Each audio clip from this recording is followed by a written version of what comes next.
I know what the world thinks of the Bahamas, what they see. I know what we want the world to believe we're all about. I know what we sell, the fantasy, the dream of a vacation in paradise. No rain, no worries. But who do we believe we are? What is a Bahamian? The world changes so quickly. Our country has changed so quickly. Do we know? Is there something to us beyond the show? What does it mean to be a Bahamian? That's a complex question. Our history, our geography, our economy, our language, our religion, our art, our food, our politics. A complex question. We like to keep things simple.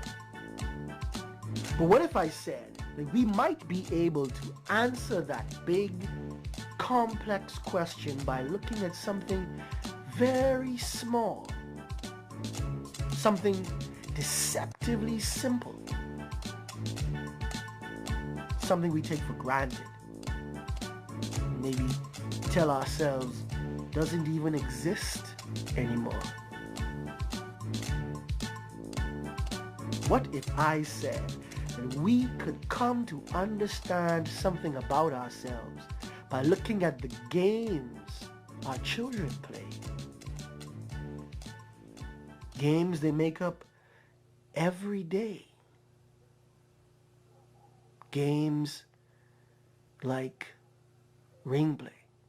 Rock my cherry, 1 and 2, rock my cherry, 3 and 4, rock my cherry, 5 and 6, rock my cherry, 7 and 8, rock my cherry, 9 and 10, rock my cherry, that's the end. I went up on the hill with my bucket on my head, my rose fall down with my bucket on. Rock my cherry, 1 and 2, rock my cherry, 3 and 4, rock my cherry, 5 and 6, rock my cherry, 7 and 8, rock my cherry, 9 and 10, rock my cherry, that's the end. I went up on the hill with my bucket on my head, my rose fall down with my bucket on.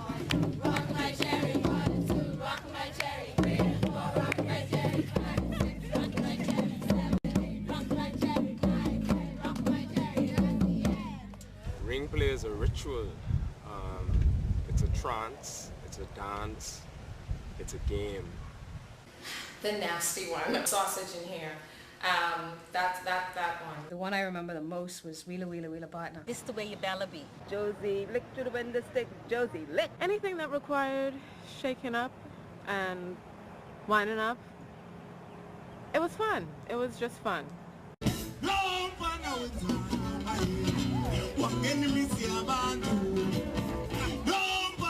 There are 3 of those kinds of dances in the Bahamas. You got fire dance, and the people wouldn't be in the middle of the circle. The fire would have been in the middle of the circle in those days. The original fire dance. You have the jump-in dance, and then you have the ring play. The one that has survived is ring play itself. The folk culture and traditions of our country, ring play, story time, all of these traditions are important for a number of reasons. First, they connect us to our ancestral base. I was able to research a song that appeared in the same book by the Dr. Edwards, which is Iyo Tumango, and apparently it's some lost African tongue. Iyo, Iyo Tumango, le Iyo Tulo Tumango, Panajana Tulo Tumango, Panajana Tulo Tumango.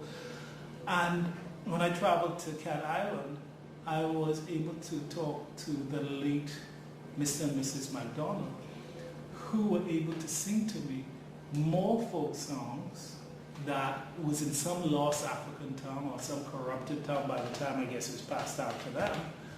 And it just amazed me how much more of this stuff and other Bahamian stuff, how much more are out there. The first generation type would be the fire dance, and it would be primarily drumming, singing, but singing chants, I guess, that nobody knew the real meaning to, words that had become meaningless. The ring would be around the fire, and the drummer would be on the edge, and then you'd have this dance in the middle that was basically banned. It was outlawed primarily because people did it naked.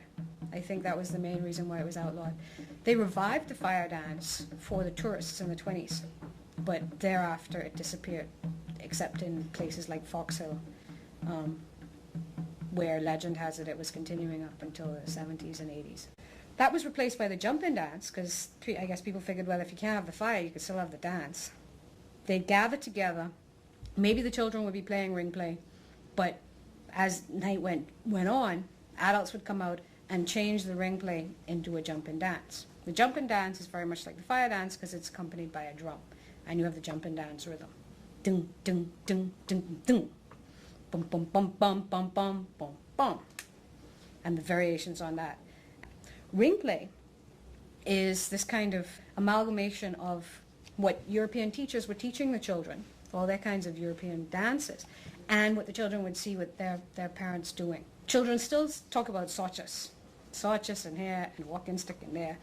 That's definitely a jumping dance. The reason why jumping dance disappeared was it was internal pressure from the church leaders and the church people, and pressure against, marginalizing the jumping dance from among the respectable. And of course, it kind of disappeared during the 30s, 40s, and 50s, when the respectable and the not so respectable lived next door to one another, because you couldn't live anywhere else. I've seen stage jumping dance as part of productions and that kind of thing, but not as a community event. We had persons who came in and just told people that it was unchristian. It was not ladylike, all right, because my mother felt it wasn't ladylike for you to be shaking out there in the road. And so we had to stay on the porch and peep and look and see it like that. I think that's a part of our British background, and they took the spontaneity out of the actual living. Oh, I didn't kill anybody. That's a fact. They tend to be either European or African or a combination of both. But you have songs that have no melody at all, but just a syncopated rhythmic chant that is clearly African. My mother dead and buried, my father forsaken me, I had no one to love me, so they throw me in the deep blue sea. Then it goes into this very African chant.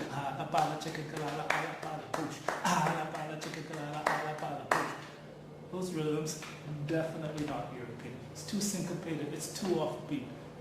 European rhythms traditionally tend to be very much on the beat. This chant, the J-U-M-P jump, which is always so added on to some of the ring games. And it starts off very straight, like European J-U-M-P, jump. And then it goes out of K-N-O-C-K, knock, side of B, knock to Madonna, side of take for Johnny style. But man, take one and satisfy, woman, take two, and she make a move. Strictly African.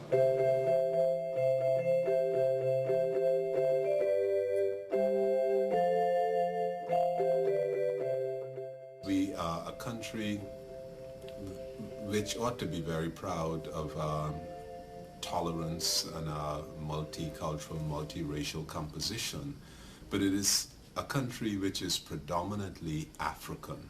And this is part of the national identity of the country, the African personality of our people, the fact that we have not been robbed entirely through the experience of slavery and colonialism. The identity of our people in terms of our African personality is seldom affirmed.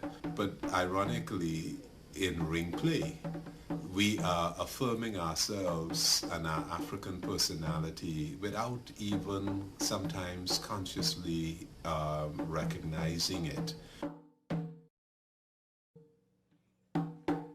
Okay, now that we know where ring play comes from and why other forms of ring dance faded while children's ring play survived, let's talk to some of the senior cultural leaders of our country. Some maybe not so senior. I'm talking about poets, playwrights, painters, scholars, songwriters, composers, public commentators. What do they remember? What was ring play like for them? Who played and when? What do they remember?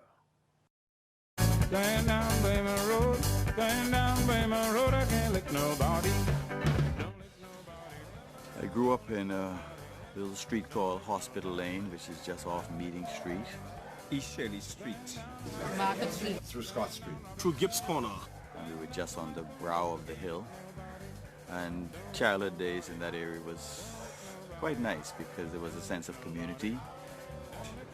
Back in the days when I was born, back in the 40s, I was born January 6, 1940. And at that time, we were divided in parishes. At the, what is now Poinciana Drive and Hospital Lane on the Black Village side, they always had a jumping dance competition when we had an old lady called the Lim, Aunt Judy, and a number of other ladies from the area, and they would have a competition every Saturday night as to who could do the jumping dance the best. And the road wasn't paved then, so in the evening, and there were no light posts. So in the evening, the adults would go out into the road and play ring play, and the children joined in. That's what I remember. The late 50s, early 60s, I was a primary school student here in grades 1, 2, and 3 with Mrs. Pinder, Mrs. Thompson, and Mrs. Ware. And at break time and lunchtime, there was nothing more that we looked forward to than leaving the classroom and coming out here and shaking up. I mean, shaking up. And it was such a contrast to what went on in the classroom. We would sing Blue Hill Water Run Dry. And then we would do another one called This the Way You Bella Be. But I always remember in Western Junior, all the kids would get around and they would be singing Blue Hill Water Dry and that sort of thing. Rounders, hide and seek, seek assignment, who got the pawn, hand behind your back, that sort of stuff. So I think it's a different kind of a world, particularly when it relates to just going in the backyard on a Saturday afternoon, bathing and putting on some of your good clothes and, just reciting things, I see the moon see me, God bless the moon, God bless the moon. My recitation is entitled, you go on and say something. Well, I remember ring play all my life, ever since I can remember myself, because even though I may have grown up in the USA when I was little, from ever since I've been about 5 or 4, I know I could always spell J-U-M-P, jump, and K-N-O-C-K. I always knew those words. So ring play was always a part of my life. And even growing up and going to a religious school once I moved here to Nassau, we still used to play ring play in the yard, every lunchtime, but it was a Catholic school, so you couldn't shake. But, we had lots of great times playing ring play on my grandparents' porch in Lewis Street, every day after school, playing ring play. And my fondest memory is that my grandmother bought all of us these island girl skirts, where they had the little palm trees on them. So whenever we would do the brown girl in the ring or the Sorchus medley, we would see who could make their skirt flick in the breeze the highest. So, ring play, every time I laugh whenever I hear ring play, because I think back to those times when life was simpler and used to still dance in the road and play in dirt. One thing that replaced the television that we didn't have was at night when you sat with the older folk and they started talking old stories, all the Babuki and Barabi stories, and all the ghost stories and everything else. And you sat there shivering, but you didn't want to go to bed because you were afraid. And the Babuki and Barabi stories, they seemed so real to you, but they all had a moral touch. You have a group of young people sitting on the wall, let's say half a dozen persons, and then one person would go behind and have a stone or maybe a snail shell or something, and they would act as if they're putting it in different individuals' hands. And then they would say, Seco Simon, who got the point? And the person in front had to guess who actually had the stone in their hand. And if they guess it right, that person had to get up and become Simon. If you know a little of the history of this area, a lot of the slaves actually settled in the area. And in the area where I was born and lived, the Congos lived in that area. And in fact, just 2 years ago, I think the last Congo died. In fact, she was old. She didn't know her age. We kept trying to date her, but according to what she remembered so much and so far, but she was over 100 years old. Faith Kemp. You went out into the grassy area and you got, I always call them bird grass, and you got a bunch of them. Some people say they're bird grass. I don't know. Bird grass is bird grass and it's still bird grass now. You got a bunch of them and you would throw them at somebody and they would stick to your skin and your shake. You pull them off and you're hollering for days after that. Miss Lucy hang herself in a mango tree. Miss Lucy hang herself in a mango tree. Miss Lucy hang herself in a mango tree. 'Cause when she came back, her lover was gone. Oh, where you tingling, your lover must be. Oh, where you tingling, your lover must be. Oh, where you tingling, your lover must be. Right down in the mango tree. It was the whole Good Friday afternoon. The whole community was outside. It was the biggest community event, probably of the year during my childhood, where the grown-ups came out and did things that the kids would normally do. And it really was quite a sight for the youngsters to see their parents to suddenly go out in the yard and be snooping up in the yard, shooting marbles. And the poor kids, the kids just stood on the side and watched.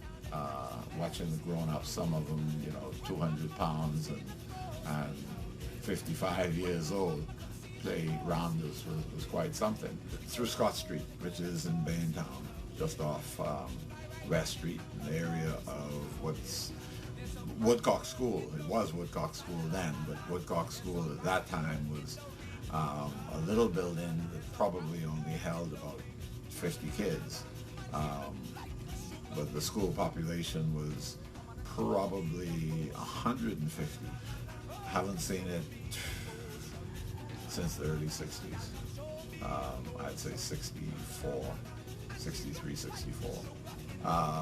Most of the people that were involved in that kind of tradition now live in subdivisions that don't have neighbors. They have people who live on other lots.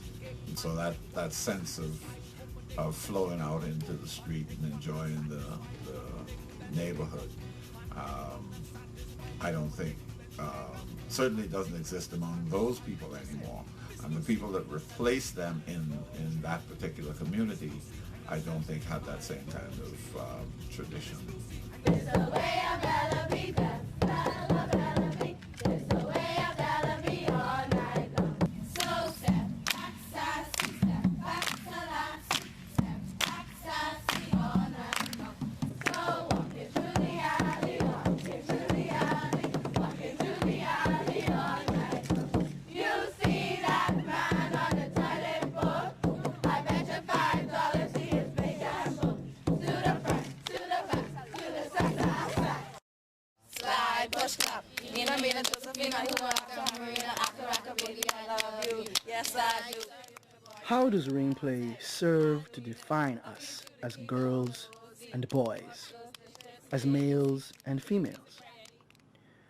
What kinds of play are appropriate or typical of Bahamian girls, of Bahamian boys? What are the rules we establish? What are the values we hold up? What are the expectations we set for our children?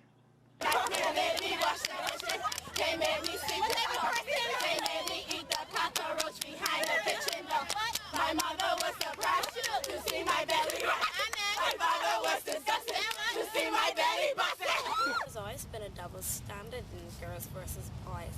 Basically, girls studied at school and they were proper, and they, didn't whine. There were certain things I couldn't do because I was a girl. I used to love to whistle, but my mother would always admonish me, you shouldn't whistle, you can't whistle, girls don't whistle. And I remember this time my sister was caught with this massive bag of marbles because she was like an ace marble player and would win marbles off all the boys. And she had the most, beautiful marbles. And my great-grandmother saw this bag, caught with this bag, and confiscated it, and she was just distraught. So, my great-grandmother was just mortified that she had all these marbles. And what was she doing at school playing with these things? Basically, girls studied at school and they were proper and they, didn't whine and they definitely didn't play marbles and, they were proper. You had to keep your reputation up. Girls, after school, come straight home. Wash the dishes, clean the house. Help your little brothers and sisters with their homework. Go to your bed. Wow. Boys, come on, throw down your bag. Go back out, play basketball in the court till 11 o'clock in the night. Problem. Because it shouldn't be so. Down by the river, down by the sea. Try to make water, blame it on me. Hot to mouth, Johnny got the next up, ha ha ha. 1, 2, 3, 4, 5, 6, 7, 8, 9. In the domestic sphere, you see so much that women do together, whether it's cooking, whether it's fixing each other's hair, whether it's creating songs out of their daily experience, the ways in which they talk about children and talk about health care. Bush medicine is a place where women have maintained a lot of the wisdom and information that I think has come from way back. And I think Ringplay is certainly an area that female knowing has been kept alive. And perhaps it's been kept alive because it's being kept alive by children. And children can do things out of sight of adults, out of sight of the grown-up world. I was a very shy child, and I remember this is where I could sort of come alive. I could, and nobody made any judgments at all about how you moved, or as long as you didn't mess up somebody else, mess up the round some kind of way by forgetting the words or forgetting the motion.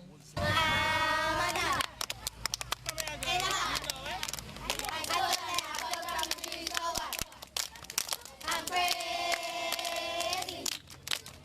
I'm foolish. I'm crazy. I'm foolish. I'm crazy. I'm foolish. I'm crazy. I'm foolish. So free. So cheat. So stop. So drop.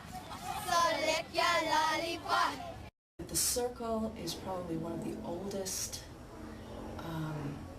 vehicles or tools that human beings have used to contain energy, to concentrate energy, to focus energy towards a particular purpose or function. Many, many, many years later, I was very involved in the National Black Women's Health Project in Atlanta. And when we used to meet, if a woman was distressed, in pain, about some issue, something, we used to surround her. And it was a very loving, warm, powerful moment for those women. And I've been in the center. And just having women around you who are enveloping you almost, saying, I'm not leaving until we sort this out for you together. And it's just until this moment that I thought about that. As a child, that's what we did. It was with fun, but that probably had a lot to do with why we did that as women. Some memory came back of how that felt and how important that would be and how that would support that woman. There is this famous banter saying that all of us, all the listeners, I'm speaking, we all represent those living those gone before and those unborn, which means that their life is a cycle, a constant cycle, in the way that trees grow, incidentally, from the roots, the bearing of fruits, the falling of the fruits to the earth, and the growing of more trees. The ring game circle, where you get people use it as a form of recreation and recreation. So it is of tremendous importance in the development of the life of a people, the survival of a people. This is something that our youngsters should learn. Boys are rotten, made out of cotton. Girls are handy, made out of candy. Boys go to Jupiter, get more stupider. Girls go to Mars, get more candy bars. What kinds of games do boys play? Porking. Handball and souse, and porking. Those were the most popular games in the schoolyard for boys. But I think that there's truth in it, that the games that girls are playing are very much more relational, more collective. They're not necessarily against one another. The games that boys are playing, seem to be much more about competition, much more involving possibility of physical pain. In the neighborhood, first of all, things seem to go in season. For instance, you'd have top spinning season, and then that would fade out, and in would come the kites flying season. Kite flying, we made the kites out of newspaper and these little narrow strips of wood. They were quite ingenious and inventive too. Of course, there was knuckers, which was a marble game where you had several depressions in the ground, and you sort of won people's marbles by being able to get back and forth in these depressions. My guess is, just looking at the game Awari, that this is an adaptation of that game made for marbles. And also we used to make bow and arrows. Guava trees made good bows. And we used to get this cord that you used to go fishing with before nylon line came out. And then we used to make arrows out of straight tree limbs and put soda cap covers in for the tips.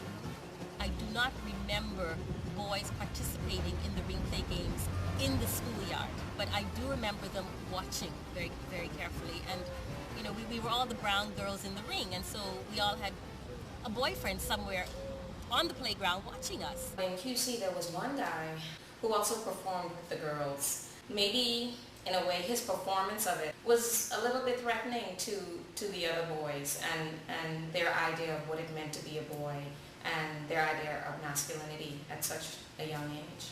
The Junkanoo groups, the dancers in the top Junkanoo groups somehow are always led by effeminate men. So I think there's some kind of relationship there. I don't know how to tease it out, but... No. And now they're a little gay. I shouldn't call them gay, should I? But they are. You'd think that little boys would want to get involved in this winding up on girls festival of sorts. But not these little boys. They wanted to compete amongst the girls for how sexy and captivating they could be, They were gay. Gay. I remember being in grade 4, 8 years old, and there was somehow a few times where the boys in the class were specifically invited to play.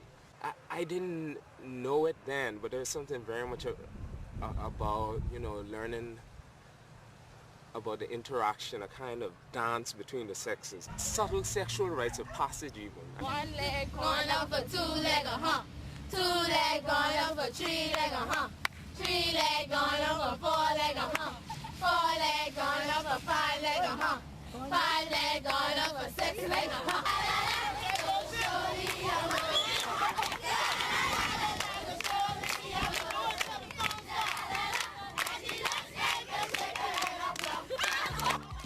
echoes of Ringplay can be heard throughout Bahamian life. It is especially apparent in our popular music. Writers have also been inspired by it. Children share their views of the world through song, through motion. They make culture every day, and in return, that culture celebrates them in recorded music and in literature. They are faceless, nameless, and yet they too are artists.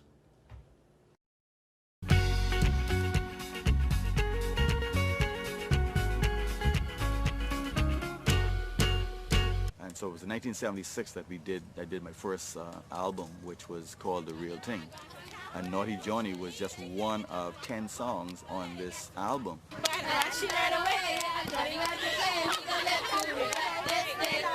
I was teasing the kids about something they may have done and that they were going to get a whipping. And the thought came, way, sorry for you, boy.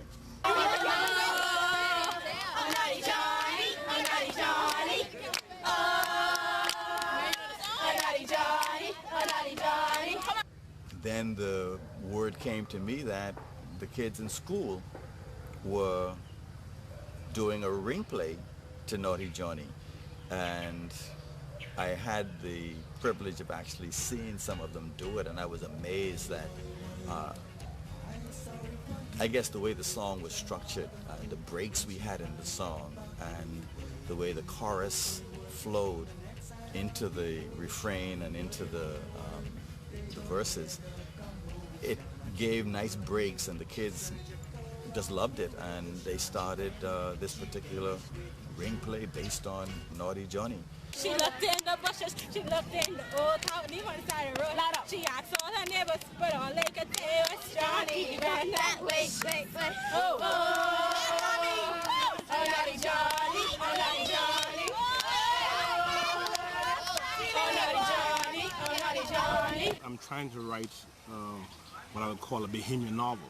I think it's one of those things that we carried over from our African heritage, the ring play and the dance and so forth and so on, how we made merry. I think that I use it because it signals right away, this is Bahamian context, Bahamian novel. Ripe tomato, green peas, blue hill water dry, that kind of stuff. The ones that are very popular, because some are more popular than others. And they become popular because I think a lot of the songwriters have included them in some of their lyrics, and so even a younger generation would know many of them. The Bahamas National Children's Choir was really a brainchild of myself and my sister. We wanted to give something back to our community. We just felt that we were so blessed to have been brought up in that community and to have been developed and nurtured in that community, that we wanted to give something back. One of the things we wanted to do was to pass on what we received, to make our children aware of who they are and to be proud of themselves. A lot of time I hear some grown-ups say, oh, we don't have anything to be proud of. We don't have no culture. We don't have any of this. And I say, the mere fact that you're eating peas and rice means we have culture. Bougainvillea ring play. This me, right here, inside the ring, in March, April, May, springing from concrete tar, sand, parading passion purple, ungodly colors waving, pores of pink, cream, orange, showing my motion to you unsolicited, in months of dry rain, sighing. I use my writing to show a resistance to some of those formalities, the colonialism in particular, and the rigors of the formal structures that were prevalent in the 50s and 60s. The Bougainvillea reminding me of a ring play dance. I'm talking about the Bougainvillea that are just so free and spontaneous and able to express themselves in ways that the colonial kinds of education wanted to suppress. I rush in to play ring play in the yard, a rest from dizziness on the cliffs of Dover, a clear back talk to order and manners, suck teeth to the boy who stood on the burning bridge, hands akimbo in the schoolyard, I rediscover every time. This Ringplay body is mine. I am no trespasser in this tamarind skin. And I really mean spring because it was up north, Illinois. I wrote it in the spring of '73. Why did you name the play Woman Take Two? I just like the sound of it. I just like the sound of it. People might try and get all kind of meanings out of it, but I like the sound. Man take one and satisfy, woman take two and make a move. What do you think that means? I hate Man take one and satisfy. Children in the cars, Chrissy would say. Do you think that the governments, successive governments under either party, really take cultural preservation, cultural promotion, cultural development seriously, and take artists like yourself, writers, seriously? I don't think so. I don't think they know what the culture is really. So I can't judge them because I don't know. Ignorance. As an artist, when I would have an exhibition, the only time a politician would be there was if he was invited to open the exhibition and he knew the press would be there to give him mileage. I could name the politicians on one hand who were art collectors, art admirers, and supported the arts. For the most part, the politicians were not into that. They would only be into the music if they can use it to further their platform and make them more popular. 1, 2, 3, 4, 5, 6, 7, 8, 9, 10, 11, 12, 13, 14, 15, 16, 17, 18, 19, 20. Why are 20, 27,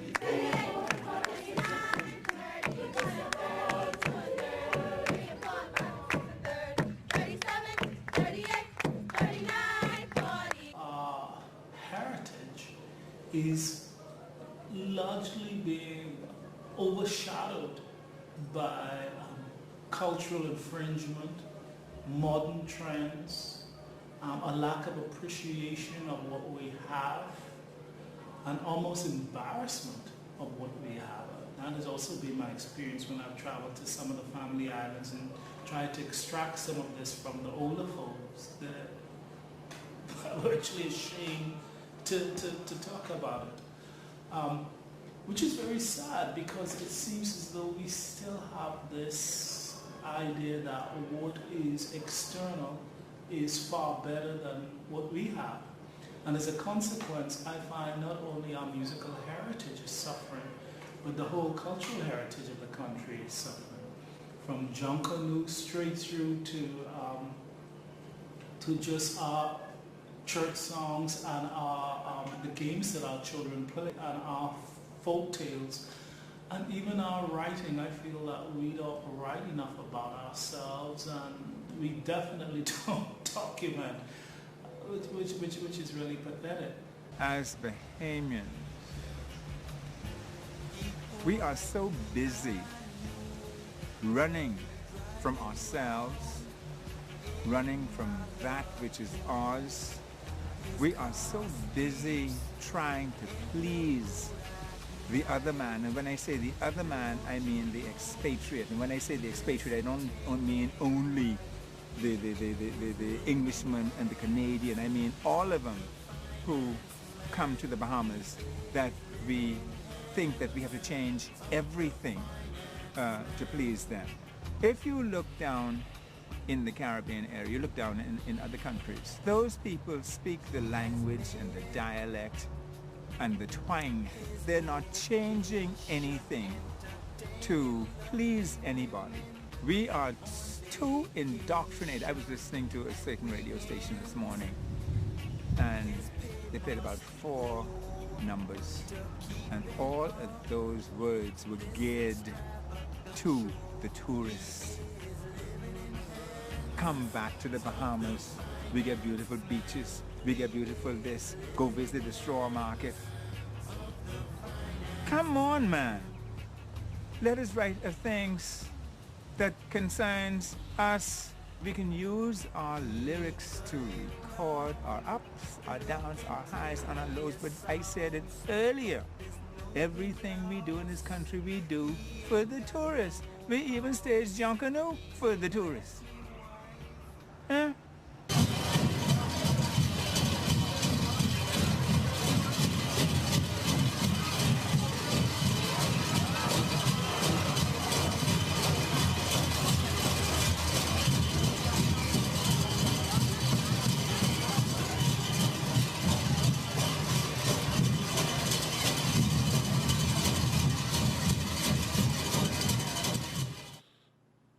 Are we getting closer? Are we getting a clearer picture? Well, our story isn't finished. There are still some crucial pieces to this puzzle that haven't been added yet. It's time to consider our neighbors, our big, wealthy, powerful neighbor to the north especially. How has America's culture shaped what it means to be Bahamian? How is the American influence reflected in the games we play? Over 80% of our 5 million annual visitors come from the US of A. We live and breathe, eat, sleep, and excrete America. We consume the American dream on our televisions, in our books, in the music we listen to. There's a fancy new name for this phenomenon. Globalization. So, are you still a Bahamian if you dress like them? If you talk like them? If you act like them? Are you a sellout or whitewashed if you don't know how to sing Soli Marid, or if you prefer salmon to conch soup? What's ours and what's not? Are we getting closer? Are we getting a clearer picture?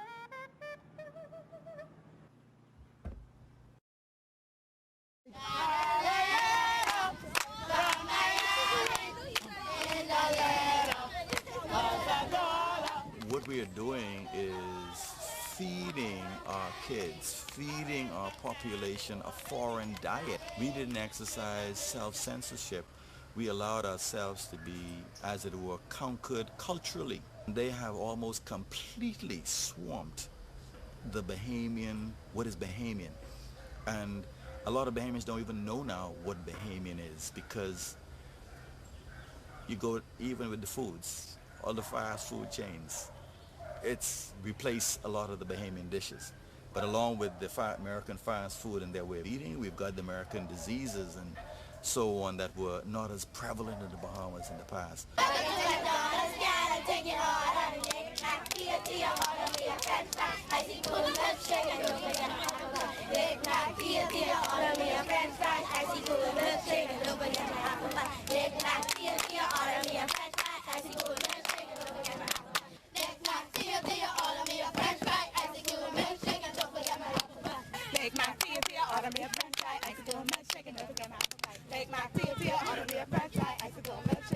my apple pie. Take my tea and tea, order me a french fry, ice cream, milkshake, and don't forget my apple pie. Go in the pool, go on the net, eat, sleep, watch TV. I watch TV, play my dolls, and play my hamsters. I watch TV. And that's about it. Rugrats and I like Folklore. That's my favorite show. Rugrats. Hey Arnold. Okay now. I like to watch Charmed, The Parkers. Oh yeah, and one more TV show called Blackjack. I mostly like R&B songs.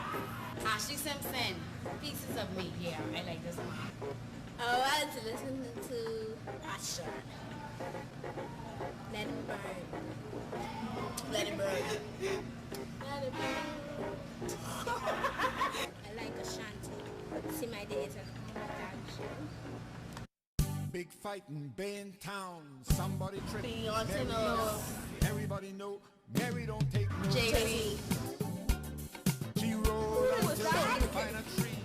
Struggle up from a busted knee. Tuck away her queen-size cotton dress. Who is he? She did not Sorry, we know play this all time. start laughing, so Mary started swinging that My grandma can sing. I like her. Mary just I like her went poem. but she big enough to be a zoo and let us say what she would do.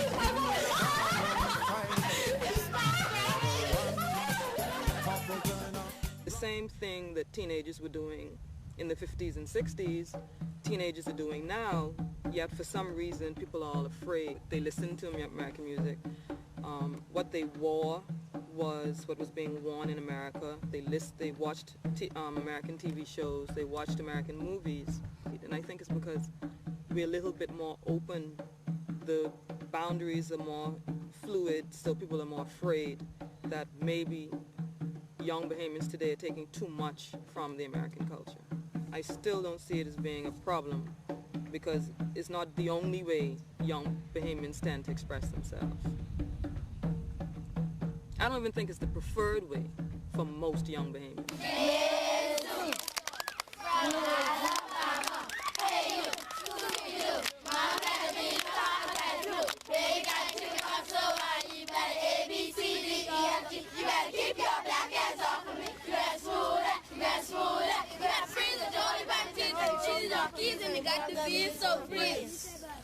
Globalization suggests for so many people homogenization. Everybody has to submit himself, herself to one superpower, to one way of doing things, to one way of transferring money across borders and so on.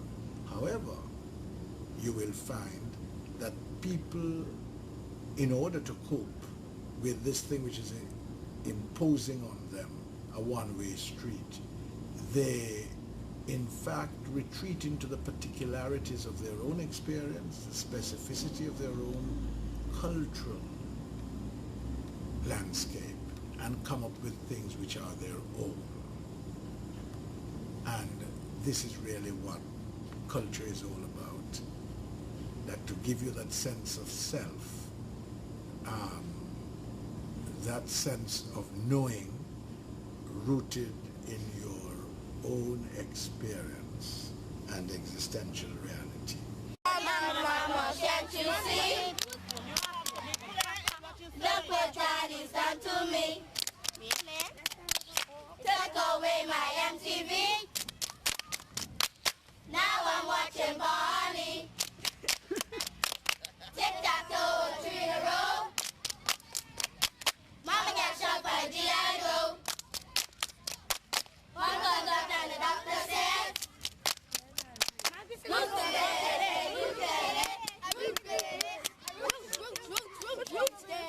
I would suspect that something as potentially pernicious, there I said it, as gangster rap, I bet that there's children playing some Ringplay with some strange rap influences in it that are actually probably interesting and entertaining and have sort of artistic and cultural merit.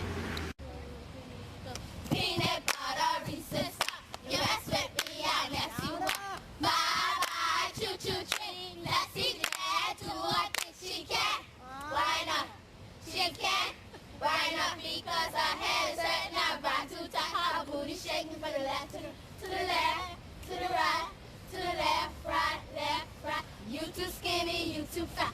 Watch that girl break her back. Boom, chicky, boom, chicky, boom, chickity, boom, chickity. It was mostly me and this one girl. She's black and Bahamian. We mostly played it. And this Conky Joe, her name's Emma. The one game we played mostly was Tweedledee. But you know other ones, right? How did you learn those if you didn't learn them at school? I learned them from my friends at church and just friends I knew outside of school that went to like H.O. Nash and stuff like that. Up to about grade 6 we used to do Ringplay. Primarily like Miss Merrimack, Mesu, Tweedledee, Down by the River, Stop. But that was a big part of it, as well as we had our other games, similar to Ringplay, like Red Rover, Mr. Fox, just different games like that, Brown Girl in the Rain. And the funny thing is, it was everybody who used to get involved in those sorts of games. So when it came down to the Ringplay and the clapping game and all those things, it was predominantly the black people. 1 or 2 other white kids would try and join in, mostly expatriate students, but it never really occurred to me that they used to just come to the games the way we did. Usually if they joined it, it was with Mr. Fox or Red Rover, or something that everybody could join in, you know? But when it came down to the things with rhythm and the things with movement and all that, they used to watch or try to join in and mess up somewhere.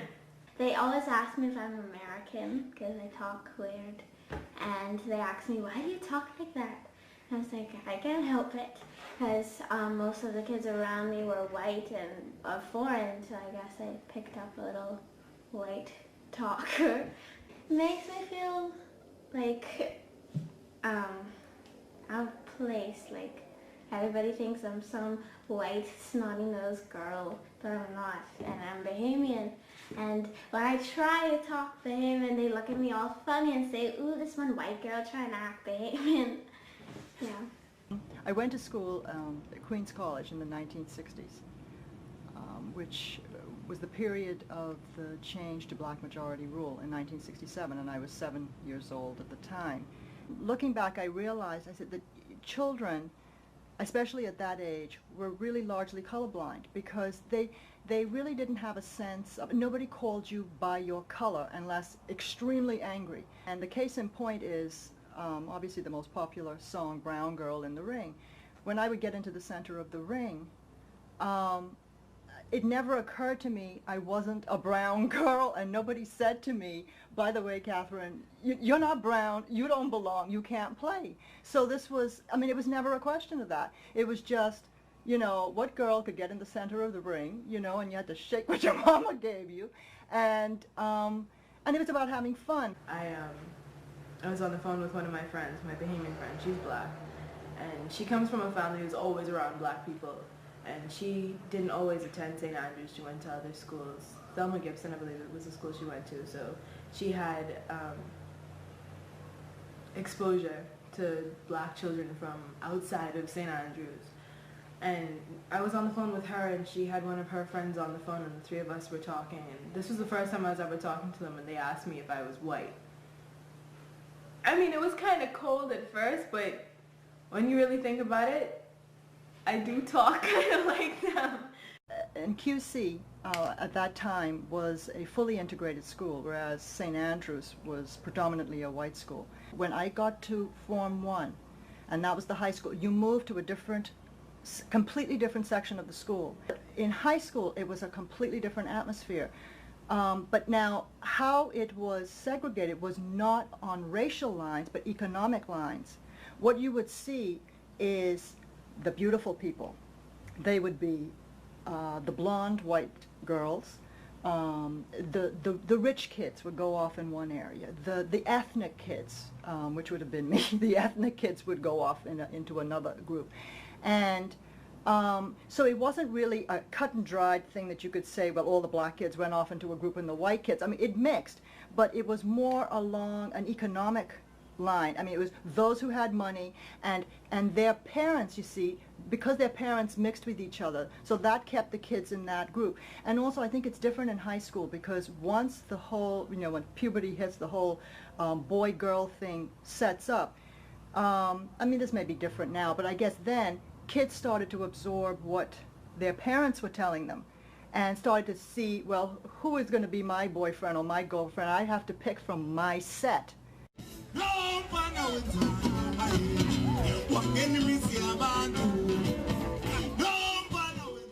It's good, first of all, that it's actually continuing, that it hasn't been stomped out, brushed away, that kids haven't been convinced that this is so rude that they shouldn't do it, or that television is far more important. That it still exists is a good thing. We tend to think about culture in sort of problematic, fixed terms. I think there's several things that account for the change. One is simply transmission. It's like the game of gossip.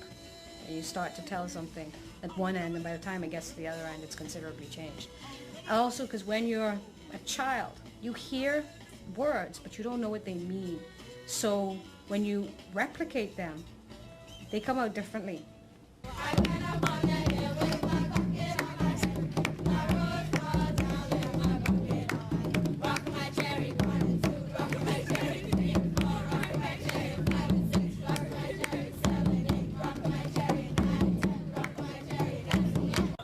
anything, whenever there's oral transmission, we recognize that there's a certain transformation that always happens, either because somebody wants to adapt, add another verse, change something to suit time, and the songs are built that way. Like in the games where you're supposed to identify who's your love, there's always a space for putting in a new name. Sawchus in here, and a walking stick in there.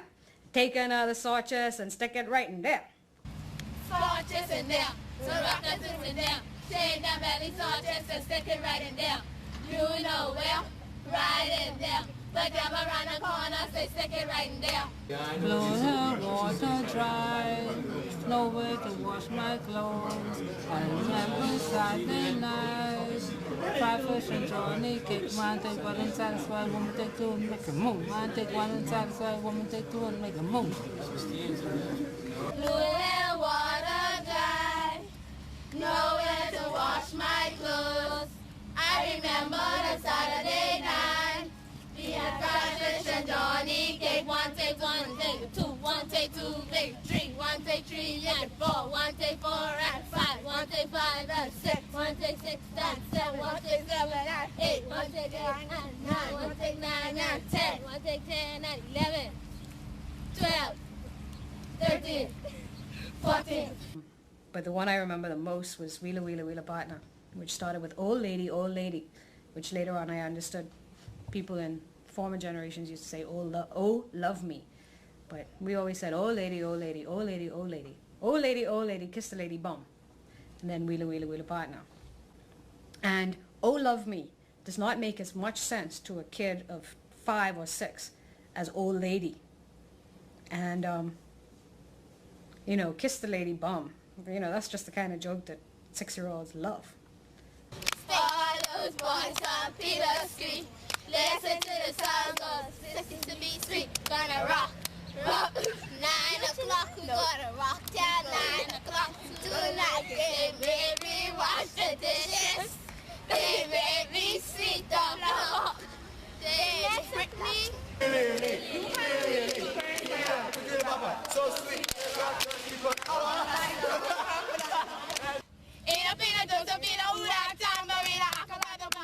Baby, I love you. I love you. I stick to the window nosy.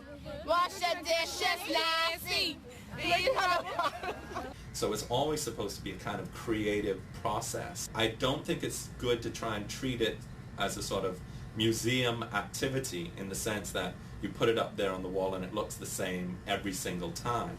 Ringplay is a children's adaptation of a more risque African-based dance that had more meaning maybe in terms of the lyrics and so on, although the slaves or their descendants would not necessarily know the meanings because they would be similar to the children.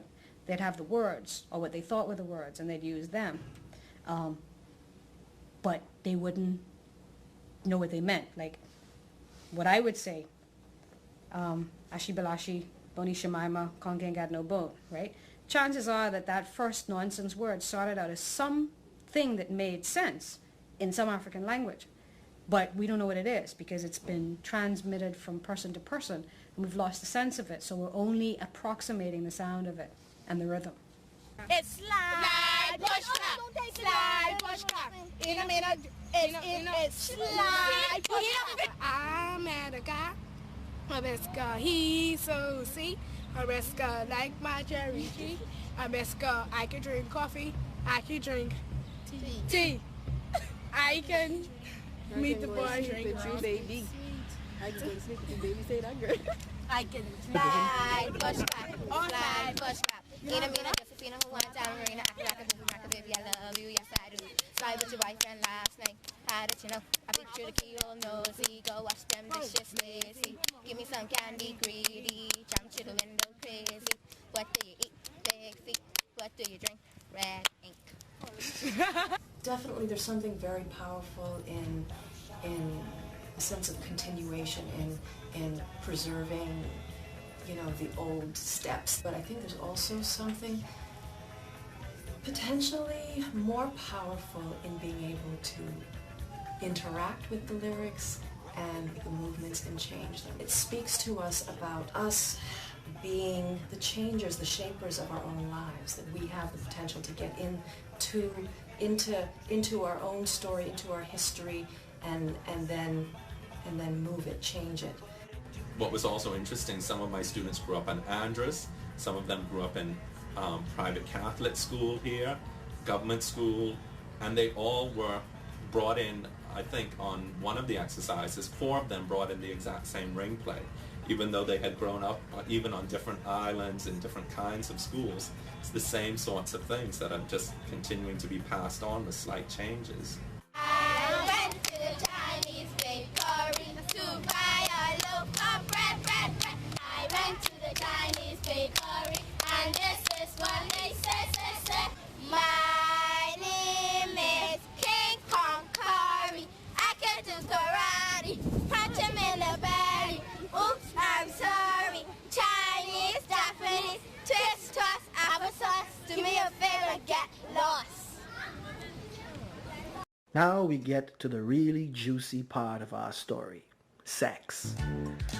You really can't avoid this subject when discussing ring play now, can you? Is ring play nasty? Is it indecent? Is ring play too sexual? Was it always so? Are we grown-ups being hypocrites, or are we saving our children from lives of irresponsible and immoral behavior? You be the judge. Peace porridge, huh? Peace porridge, peace porridge in the box like 90s.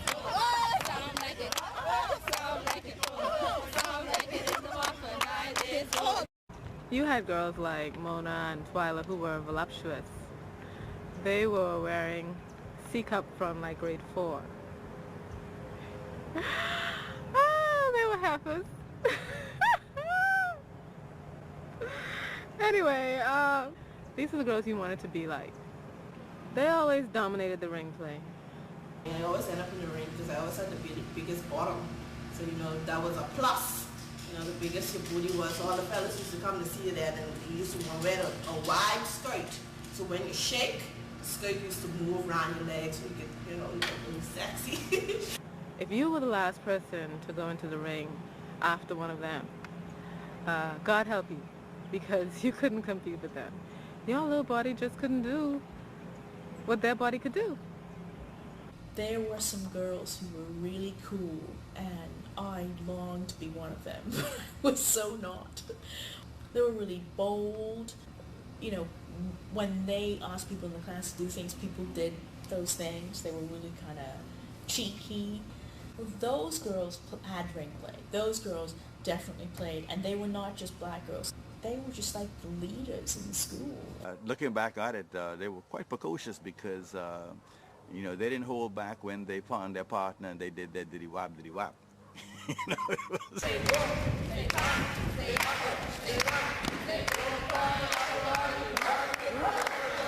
There was this kind of sense of celebrating your female development. Yeah, that's what we teach our girls what they need to know for marriage.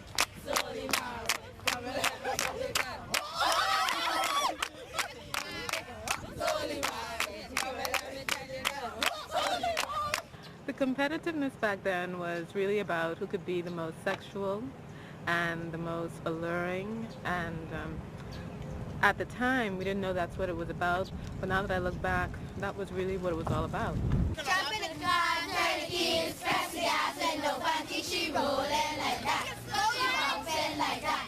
Say like that. Say like that. Sausage and neck, and rock it to the death. Take that belly sausage and stick it right in there. You know where? Right in there. The devil around the corner, say stick it right in there. Ticka, ticka, ticka, ticka, boom, dynamite. Ticka, ticka, ticka, ticka, boom, dynamite. Boom, boom, boom, boom, boom, dynamite. Then I went to Nassau Christian Academy from grade 1 up to grade 12. Since it was a Christian school, we weren't allowed to do a whole lot of shaking. So whenever we'd start singing ring plays that had shaking in them, or whining, I should say, they would like come over and stop us. It was a very forbidden thing for a child to be doing back then. It was a very sexual, adult thing. But it's a child's game, and there is nothing adult about it.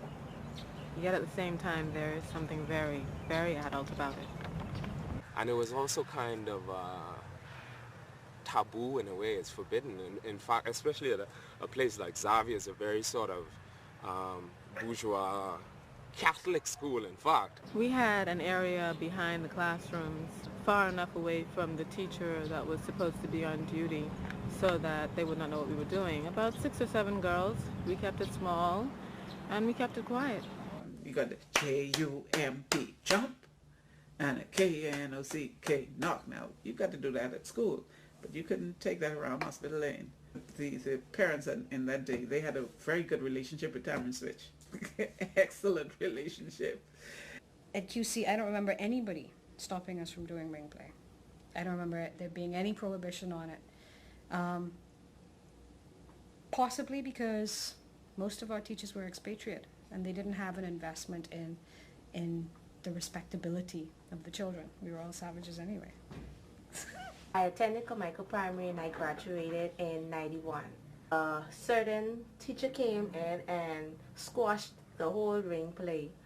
Why? She felt it was too womanish for the girls, and it just wasn't becoming of young ladies. We had a big field.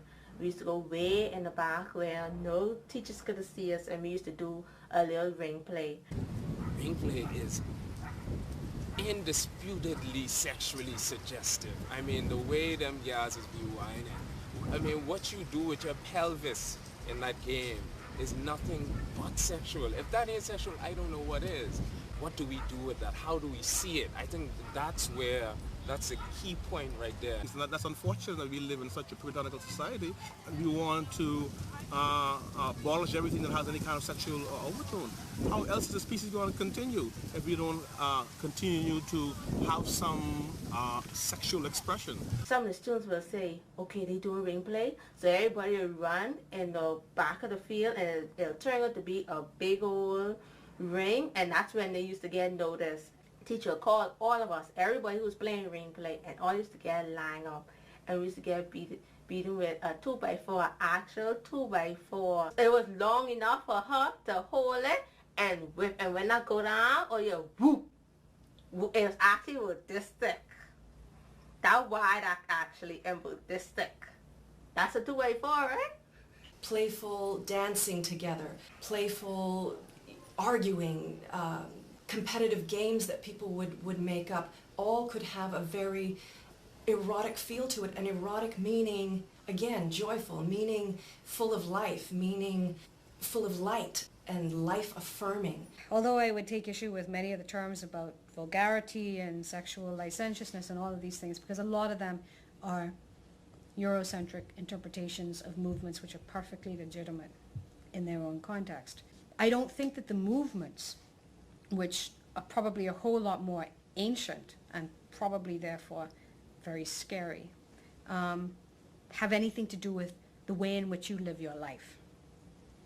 The way in which you live your life is a choice that you make. The movements themselves don't have any coded meaning.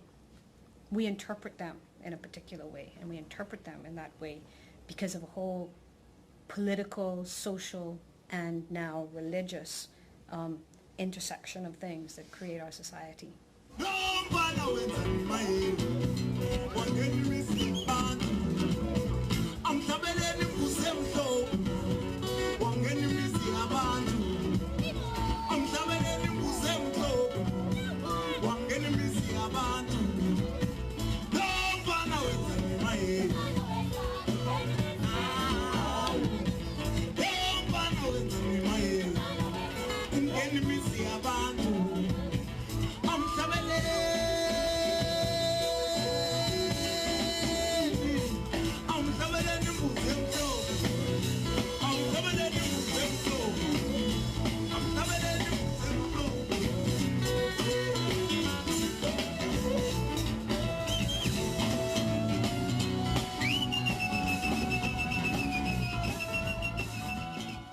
I went to St. Anne's Primary School, and at break time, a group of us used to go behind the playground to play ring play.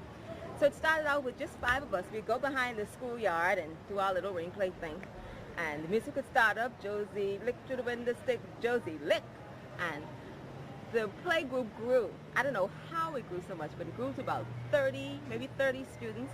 And we moved then from behind the playground to the field because the playground was too small. And the high school students learned of our play group. And so they would come and surround us as we made this circle and just start gyrating to these play school chants. Well, Miss Bosfield, bless her soul, found out about this play group. And she came up and she was appalled. She immediately disbanded this group of gyrators. And she called our parents. If you feel comfortable enough to see your child sharing in the heritage that you, when you were a child, used to do, I feel as though you shouldn't downgrade them for doing something that you did when you were their age. So you're having kids mimic and perform without, really understanding exactly what they're doing. But the adults, they understand what's happening, but they're unable to really discuss these issues with the children. They're unable and maybe unwilling to, because they really don't know how to articulate it or really navigate through it in a healthy way. The dances that you do you think that they're fresh? Yes. Yes. Who said no? No. You don't think they're fresh? They're kids, like for kids. They're for kids? We play it for fun, not to be fresh.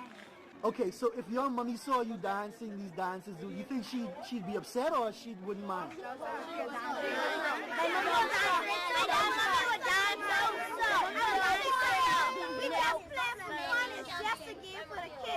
So none of you ever got beaten or someone stopped you from dancing? If you're watching me, mommy and daddy, just don't beat me.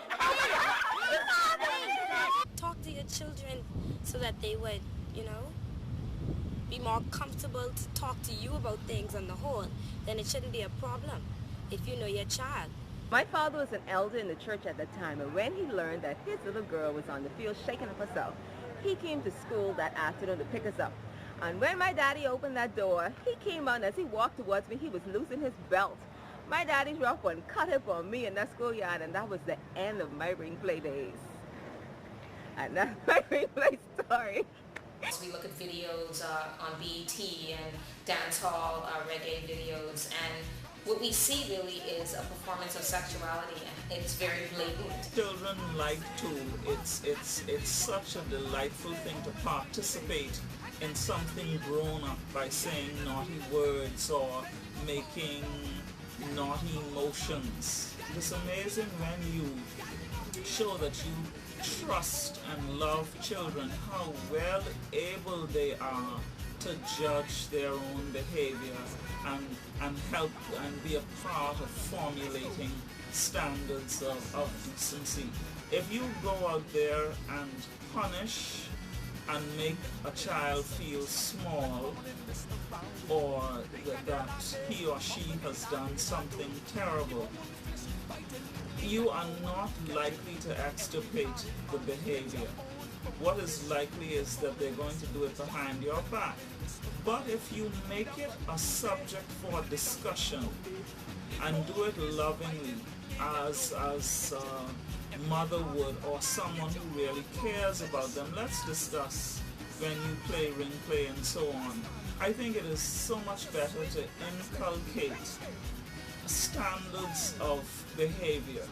If you have the children be a part of deciding what is acceptable. Take that penny sausage and stick it right in there. You know where? Right in there. The devil around the corner say stick it right in there. That's a dangerous song, eh? That's a dangerous song. You need to see someone rhyme to that song. Personally, I think that is a sign. The fact that we see these things as dangerous or, sinful is to me evidence of our own unhealthiness in our heads, in our psyches, as opposed to anything else. The fact that we look at a child and see sexual suggestion in their movements says something about us, not about the child.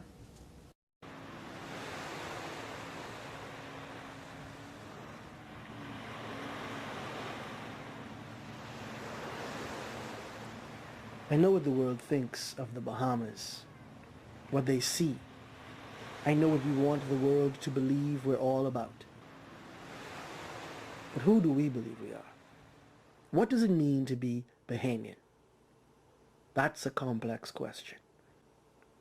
But what if I said that we might be able to answer that big, complex question by looking at something very small, something deceptively simple? What if I said that we could come to understand something about ourselves by looking at the games our children play? What if I said that we can not only come to understand something about ourselves, but about all the people that call the Americas home?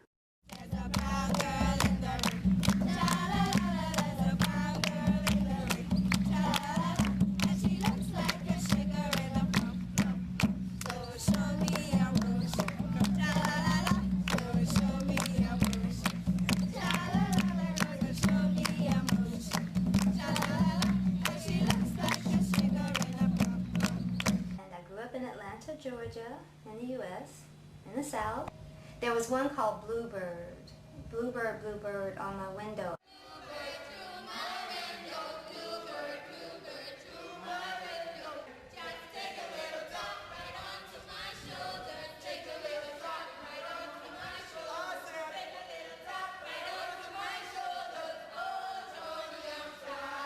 Just the way children are raised, some of the same values. Family is important, church is important, education is important. Those were the same things I was taught, the same exact things. The way a certain thing is said, a certain look, very similar. I think that Bahamians who have spent some time in the southern part of the U.S. around black Southern Americans would agree with me that there are many similarities. I see a very small willingness to recognize that many of the things that we do here are a part of the American South and also a part of other Caribbean islands. And so I think it's time now for Bahamians to understand the similarities between our culture and the rest of the Caribbean and our culture and the cultures of the Carolinas and the American South. I was going to the party, going to the fair, when I met a Cinderella with flowers in her hair. Oh, tissy, tissy, tissy, tissy like chicken, tissy like a motion, oh, tissy like chicken. Oh, rumble to the bottom, rumble to the top. Turn around until you make a stop. Try to make it all out of 50 cents. She missed like this. She out. She was a girl, right? Right. Trying to make it all out of 50 cents. She missed like this.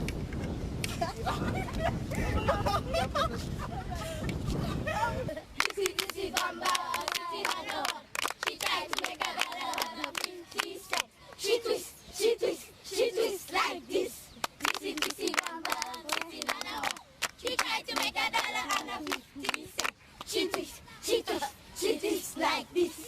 Brown girl in the rain, cha-la-la, there's a brown girl in the rain, cha-la-la, there's a brown girl in the rain, cha-la-la, and she looks like a sugar in a plum. Show me your motion, cha-la-la-la, so show me your motion, cha-la-la-la, so show me your motion, cha-la-la, and she looks like a sugar in a plum. Go look for your lover, cha-la-la-la, go look for your lover, cha-la-la-la, go look for your lover, cha-la-la-la, and she looks like a sugar in a plum. Was a brown girl in the rain, cha-la-la-la, there was a brown girl in the rain, cha-la-la-la, a brown girl in the rain, cha-la-la-la, for she likes sugar and I like her. So show me your motion. Come on, sing it. Show me your motion. For she likes sugar sugar, and I like to just hop and take your pan. Cha-la-la-la-la, just hop and take your pan. Cha-la-la-la-la, hop and take your pan. Cha-la-la-la-la, for she likes sugar, and I like to. Brown Girl in the Ring is a pan-Caribbean song. And I don't know what the answer is. Unless the answer is that Brown Girl in the Ring is the kind of ring play that was created by the Europeans. Because the connection between the Europeans and all of the islands and the rulers is less tenuous and more consistent than the connection among the slaves and so on. The Europeans were quite familiar with ring play. They had their own kinds of versions of ring play and London bridges falling down and all these kinds of things, and they actively taught these to children. So it's possible that Brown Girl in the Ring was something that the Europeans observed Africans doing and that they sort of sanitized and changed, maybe, or interpreted and taught to children. I don't know how that one becomes so widespread. Little Sally water, swimming in a saucer. White Sally, white turn into six Sally. Rise, Sally, rise. Wipe your weeping eyes. Put your hands on your hip and let your backbone stick. Shake it to the left, shake it to the right. Shake it to the one that you love the best. Shake, ready for one, you're ready for two. Put your hands up in the air and go boom, boom, boom. Shake, you're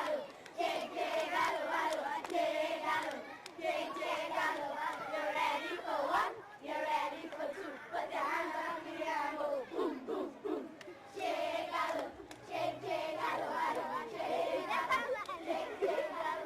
Mama, mama, can't you see? Mama, can't you see? Look what Bunny has done to me. Look what Bunny has done to me. He took away my MTV. He took away my MTV. Now we're watching Bunny. Now we're watching Bunny. Take that toe, Trina. Take that toe, Trina.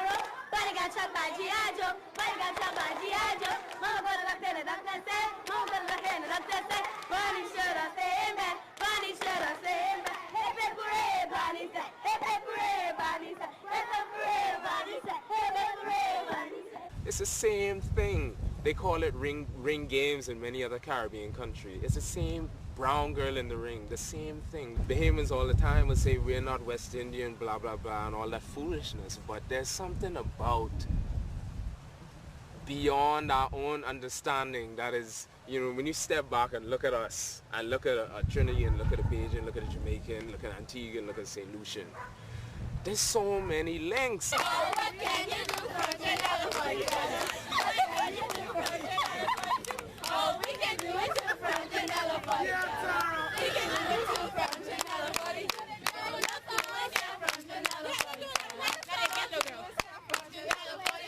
Oh, what can you do? Oh, we can do it too from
When the ring is formed and they pick the song, it ain't gonna be too long before it's on. Brown girl in the ring, she gotta do her thing. But she never let me sing. Show me emotion. She's the one who dressed in black. You must catch a heart attack. Guess what we say when we push him back. Show me emotion. The ring in the schoolyard wants some more from the side. You see the girls that shake. What a delight. But whatever you do, if they pull you, you go cut up before you go pick you. No room. A time to play close to one you like the most. Then the words you get the pride you both so good. It's been around from back in the day. Kids in the day still love it. Okay, let me ask you. What is your favorite ring play? Yeah, sausage in there. There you go. Sausage in there. Why is that your favorite ring play? See you, get to. Show me emotion. There's a brown girl in the ring. She ain't gotta do her thing, but she never move when we sing. Show me emotion. She's the one who dressed in black. You must catch a heart attack. Guess what we say when we push him back. Show me emotion. The ring in the schoolyard was a welcome sight. To see the girls some shake, what a delight. But whatever you do, if they pull you, you gonna cut up before you go see it. You know who, what time to play close, the one you like the most. Then I like to give a shout out to all my family. Yeah. Me too.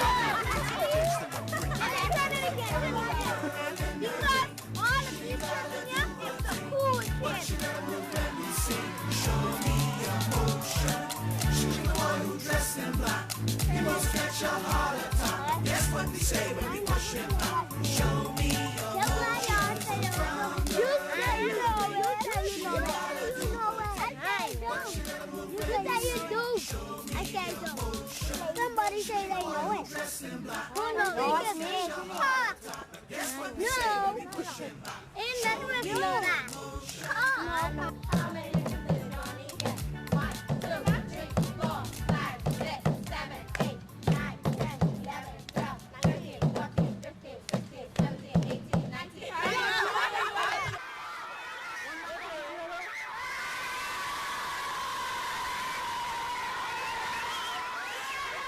What's the name of your teacher?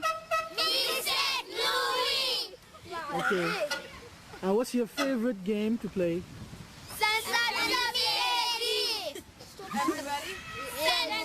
I was going to the party. Okay, and how old are you? 9 years old. 10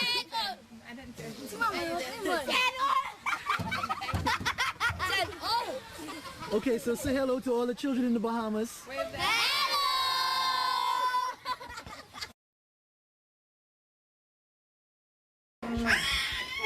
Hello.